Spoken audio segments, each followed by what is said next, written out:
Assalamu alaikum, my dear respected brothers and sisters. Ever wonder where the Muslims are at? I mean, the masjids are pretty empty. Then all of a sudden during Ramadan, all these Muslims start to come out. Did everyone just come out of hibernation or something? Where did all these Muslims come from? I mean, the masjid is full. SubhanAllah, this is awesome. But what about the rest of the year? I'm not just talking about Muslims at the masjid. I'm talking about overall. Where are the Muslims at? You know, being Muslim is not a seasonal thing. Being Muslim means full-time, year-round. That means you're worshiping Allah subhanahu wa ta'ala 24/7, 365 days a year, and that includes holidays too. Unlike other religions where they worship once a week, Muslims worship every single day, in all your actions.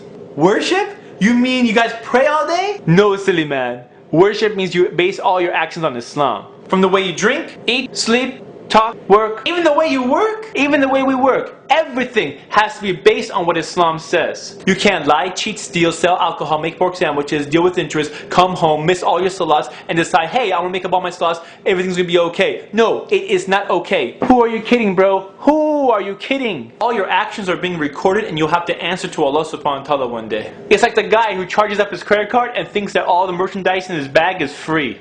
It's free! It's free! It's free! It's not free! It's not free? No, it's not free! You can close your eyes, pretend there's no accountability, but you're only fooling yourself. On the day of judgment, we'll be handed our books of deeds. And the stress alone of finding out which hand your book will be given to will turn your hair gray. SubhanAllah. Many of our actions that take us away from Islam is based on our desires and greed. I love it! I love this! I love you!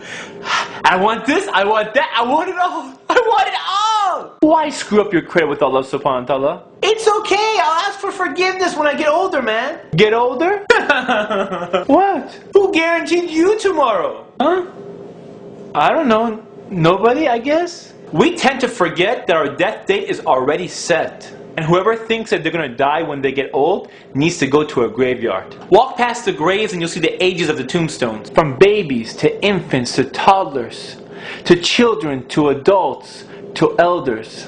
SubhanAllah, none of these people will have a second chance. There is no second chance for them. But as long as you're alive, you have a second chance to change your life. But many of us assume since Allah subhanahu wa ta'ala is the most forgiving, we can do what we please and Allah subhanahu wa ta'ala will always forgive us. And you assume nothing. Only Allah knows who He will forgive and who He will not forgive, and Allah is not a fool. And you cannot fool Allah subhanahu wa ta'ala.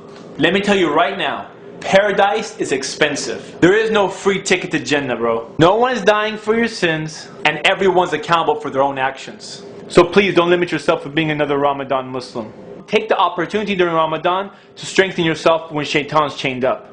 So when he does come back, you'll have a stronger iman and you can be strong throughout the rest of the year, inshallah. And if you thought masjids during the Ramadan are busy, you should come to Eid. Come on down to Eid prayer. You won't see more Muslims than any prayer throughout the entire year. You would think the Eid Salat is the most important Salat in Islam. Everyone and their mama's there. People are dressed nice. They smell good. Everyone's smiling. And subhanAllah, we should dress nice and we should smell good. Alhamdulillah, it's Eid. But some people, they look like they're going to a non-Muslim fashion show.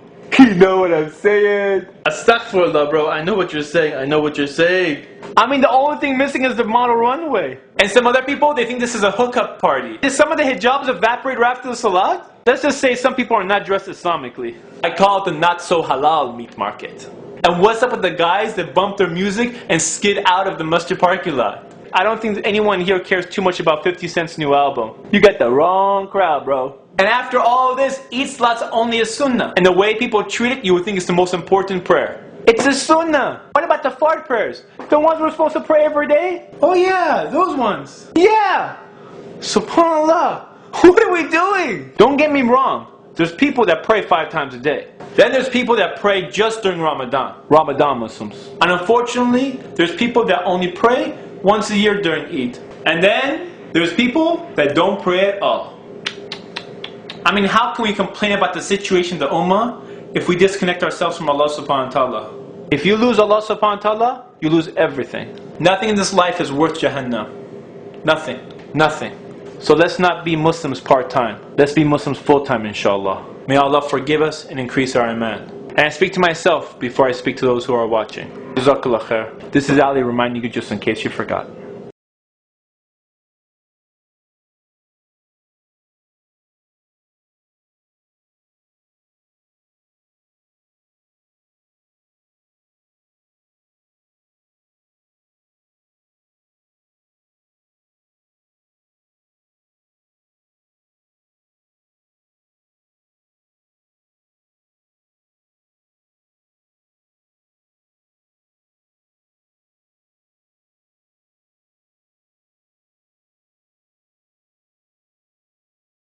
All of our actions are being recorded as we speak. Don't get me wrong, the masjids are full and I'm loving it. Know what I'm saying?